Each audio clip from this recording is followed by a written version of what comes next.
ಎಲ್ಲರಿಗೂ ನಮಸ್ಕಾರ. ಸ್ಫೂರ್ತಿ ಸಲಹೆ ಈ ಸಂಚಿಕೆಯಲ್ಲಿ ನಾವು 10ನೇ ತರಗತಿಯ ಗಣಿತ ವಿಷಯದ ಸೂತ್ರಗಳ ಬಗ್ಗೆ ಚರ್ಚಿಸೋಣ. ಮಕ್ಕಳೇ, ನಿಮ್ಗೆಲ್ಲ ಗೊತ್ತಿದೆ ಗಣಿತದಲ್ಲಿ ಸೂತ್ರಗಳು ಎಷ್ಟು ಮುಖ್ಯ ಅಂತ. ಸುಲಭವಾಗಿ ಉತ್ತೀರ್ಣರಾಗಲಿಕ್ಕೆ ಹಾಗೂ ಅತಿ ಹೆಚ್ಚು ಅಂಕಗಳನ್ನ ಗಳಿಸಲಿಕ್ಕೆ ಸೂತ್ರಗಳು ಬಹಳ ಪ್ರಮುಖವಾದ ಅಂಶಗಳಾಗಿದೆ. ಈ ವಿಡಿಯೋದಲ್ಲಿ ಪ್ರತಿ ಅಧ್ಯಾಯದಲ್ಲಿ ಬರ್ತಕ್ಕಂತಹ ಪ್ರಮುಖವಾದ ಸೂತ್ರಗಳು ಮತ್ತೆ ಅವುಗಳಿಗನ್ನ ಹೇಗೆ ಪರೀಕ್ಷೆಯಲ್ಲಿ ನಾವು ಬಳಸ್ಕೋಬಹುದು ಅನ್ನೋದನ್ನ ನೋಡ್ತಾ ಹೋಗೋಣ. ಮೊದಲನೇ ಅಧ್ಯಾಯ ವಾಸ್ತವ ಸಂಖ್ಯೆಗಳು.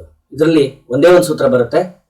ಎರಡು ಸಂಖ್ಯೆಗಳು ಮತ್ತೆ ಅವುಗಳ ಲಸಹ ಮತ್ತೆ ಮಸಹಗಳ ನಡುವೆ ಇರುವ ಸಂಬಂಧ H*L = A*B. ಈ ಸೂತ್ರವನ್ನ ಚೆನ್ನಾಗಿ ಮನನ ಮಾಡ್ಕೊಳ್ಳಿ.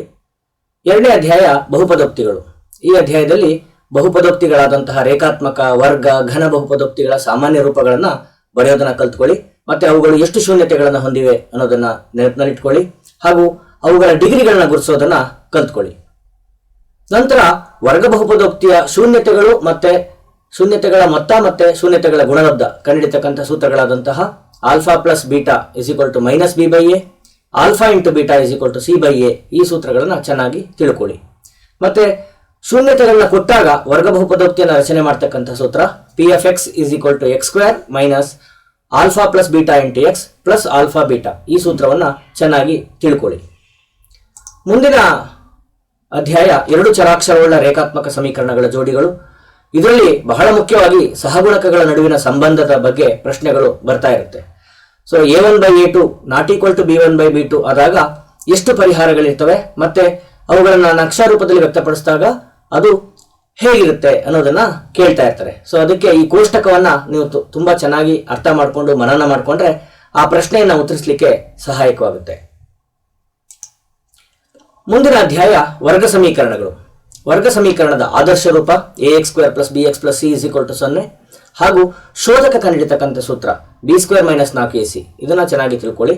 ಮತ್ತೆ ಶೋಧಕವನ್ನ ಕಂಡುಹಿಡಿದ ನಂತರ ಅದರ ಬೆಲೆಯ ಆಧಾರದ ಮೇಲೆ ಮೂಲಗಳ ಸ್ವಭಾವಗಳನ್ನ ಹೇಳೋದನ್ನ ಕಲ್ತ್ಕೊಳ್ಳಿ. ಶೋಧಕದ ಬೆಲೆ 0 ಆದಾಗ ಮೂಲಗಳು ಸಮ ಮತ್ತೆ ವಾಸ್ತವವಾಗಿರ್ತದೆ. ಶೋಧಕದ ಬೆಲೆ 0ಗಿಂತ ಹೆಚ್ಚಾಗಿದ್ರೆ ಭಿನ್ನ ಮತ್ತೆ ವಾಸ್ತವವಾಗಿರ್ತದೆ. ಶೋಧಕದ ಬೆಲೆ 0ಗಿಂತ ಕಡಿಮೆ ಇದ್ರೆ ಅಂದ್ರೆ ಋಣಾತ್ಮಕ ಮೌಲ್ಯ ಬಂದ್ರೆ ವಾಸ್ತವ ಮೂಲಗಳಾಗಿರೋದಿಲ್ಲ ಅನ್ನೋದನ್ನ ನೀವು ತಿಳ್ಕೋಬೇಕು ಮಕ್ಕಳ. ಮುಂದಿನ ಅಧ್ಯಾಯ ಸಮಾಂತರ ಶ್ರೇಣಿಗಳು. ಇದರಲ್ಲಿ ಸಾಮಾನ್ಯ ರೂಪ ಬರೆಯೋದು ಹೇಗೆ, ಎನ್ನೇ ಪದ ಕಂಡುಹಿಡಿಯೋದು, ಮೊದಲ n ಪದಗಳ ಮೊತ್ತ ಕಂಡುಹಿಡಿಯತಕ್ಕಂಥ ಸೂತ್ರ, ಧನಪೂರ್ಣಾಂಕಗಳ ಮೊತ್ತ ಕಂಡುಹಿಡಿತಕ್ಕಂಥ ಸೂತ್ರ, ಇವುಗಳನ್ನ ಚೆನ್ನಾಗಿ ನೀವು ಕಲ್ತ್ಕೋಬೇಕು. ಪರೀಕ್ಷೆಯಲ್ಲಿ ಪ್ರಶ್ನೆಯನ್ನು ಕೇಳಿದಾಗ nನೇ ಪದ ಅಂದ್ರೆ 15ನೇ ಪದ 20ನೇ ಪದ ಅಂತ ಕೇಳಿದಾಗ ಏನ್ ಸೂತ್ರ ಉಪಯೋಗಿಸೋದನ್ನ ಮತ್ತೆ ಮೊತ್ತ ಕೇಳಿದಾಗ SN ಸೂತ್ರ ಉಪಯೋಗಿಸೋದನ್ನ ಚೆನ್ನಾಗಿ ನೀವು ಕರಗತ ಮಾಡ್ಕೋಬೇಕು ಮಕ್ಕಳ. ಮುಂದಿನ ಅಧ್ಯಾಯ ನಿರ್ದೇಶಾಂಕ ರೇಖೆ ಗಣಿತಗಳು. ನಿರ್ದೇಶಾಂಕ ರೇಖೆ ಗಣಿತ ಸೂತ್ರವನ್ನು ಆಧರಿಸಿದ ಒಂದು ಅಧ್ಯಾಯವಾಗಿದ್ದು ಇಲ್ಲಿ ಬರ್ತಕ್ಕಂತಹ 4 ಸೂತ್ರಗಳು ಬಹಳ ಪ್ರಮುಖವಾದದ್ದು. ಸೊ ಎರಡು ಬಿಂದುಗಳನ್ನ ಕೊಟ್ಟಾಗ ದೂರದ ಸೂತ್ರವನ್ನು ಉಪಯೋಗಿಸಬೇಕು. ಮತ್ತೆ ಮೂಲ ಬಿಂದುವಿನಿಂದ ಕೊಟ್ಟಿರ್ತಕ್ಕಂಥ ಬಿಂದುವಿಗೆ ಇರುವ ದೂರವನ್ನು ಕಂಡುಹಿಡಿಯಲಿಕ್ಕೆ ಸೂತ್ರವನ್ನು ಉಪಯೋಗಿಸೋದು ಗೊತ್ತಿರಬೇಕು. ಮತ್ತೆ ಬಹಳ ಮುಖ್ಯವಾಗಿ ಭಾಗ ಪ್ರಮಾಣ ಸೂತ್ರ P(x, y) = m1x2 + m2x1 / m1 + m2, m1y2 + m2y1 / m1 + m2. ಈ ಸೂತ್ರ ಬಹಳ ಮುಖ್ಯವಾದಂತಹ ಸೂತ್ರ. ಹಾಗೆ ಮಧ್ಯಬಿಂದುವಿನ ಸೂತ್ರವನ್ನು ಕೂಡ ನೀವು ಚೆನ್ನಾಗಿ ಕಲ್ತ್ಕೊಳ್ಳಿ. ಮುಂದಿನ ಅಧ್ಯಾಯ ತ್ರಿಕೋನಮಿತಿಯ ಪ್ರಸ್ತಾವನೆ. ಇದರಲ್ಲಿ 2 ಅಂಕಗಳಿಗೆ ಒಂದು ಪ್ರಶ್ನೆ ಬರುತ್ತೆ ತ್ರಿಕೋನಮಿತಿಯ ಅನುಪಾತಗಳನ್ನು ಆಧರಿಸಿ. ಹಾಗಾಗಿ ಪ್ರತಿಯೊಂದು ತ್ರಿಕೋನಮಿತಿ ಅನುಪಾತವನ್ನು ಬರೆಯೋದನ್ನ ನಮಗೆ ಚೆನ್ನಾಗಿ ಗೊತ್ತಿರಬೇಕು. ಸೊ sin θ, cos θ, tan θ ಇವುಗಳಿಗೆ ಯಾವ ಬಾಹುಗಳ ಅನುಪಾತ ಅಂತ ನೆನ್ಪಿಟ್ಕೊಳ್ಳೋದಕ್ಕೆ ನಾವು ಈಸಿಯಾಗಿ sin θ ಅವಿ, cos θ ಪವಿ, tan θ ಅಪ ಅಂತ ನೆನ್ಪಿಟ್ಕೊಂಡ್ರೆ ನಿಮಗೆ ಸುಲಭವಾಗಿ ಅರ್ಥ ಆಗ್ತಾ ಹೋಗುತ್ತೆ.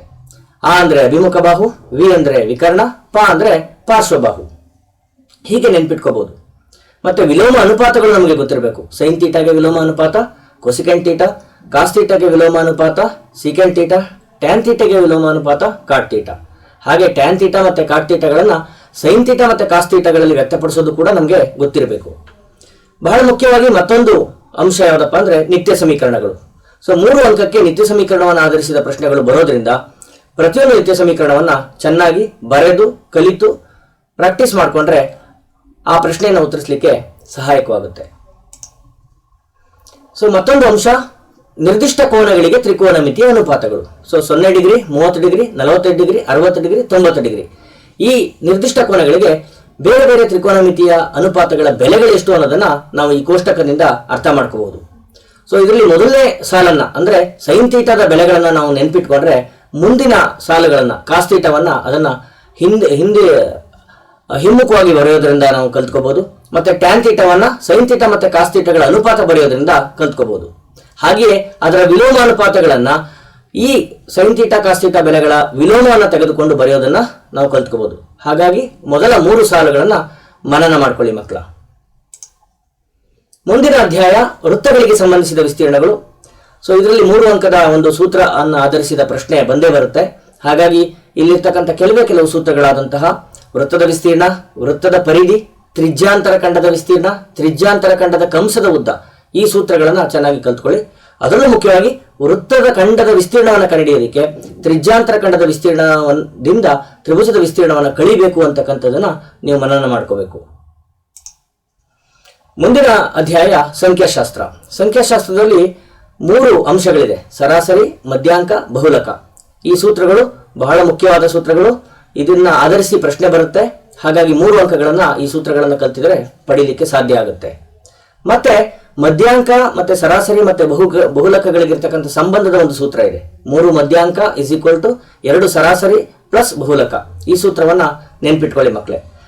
ಕಳೆದ ಕೊನೆಯ ಪ್ರಿಪರೇಟರಿನಲ್ಲಿ ಈ ಪ್ರಶ್ನೆಯನ್ನು ಆಧರಿಸಿ ಈ ಸೂತ್ರವನ್ನು ಆಧರಿಸಿ ಒಂದು ಪ್ರಶ್ನೆ ಬಂದಿತ್ತು. ಹಾಗಾಗಿ ಇದನ್ನ ಚೆನ್ನಾಗಿ ಕಲ್ತ್ಕೊಳ್ಳಿ. ಮುಂದಿನ ಅಧ್ಯಾಯ ಸಂಭವನೀಯತೆ. ಸಂಭವನೀಯತೆಯಲ್ಲಿ ಕೆಲವು ಸೂತ್ರಗಳು ಬರ್ತದೆ.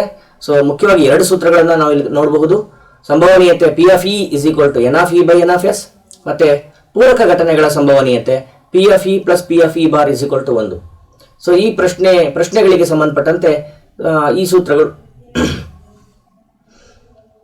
ಸಂಭವನೀಯತೆ ಅಧ್ಯಾಯದಲ್ಲಿ ಮುಖ್ಯವಾಗಿ 2 ಸೂತ್ರಗಳು ಬರ್ತದೆ.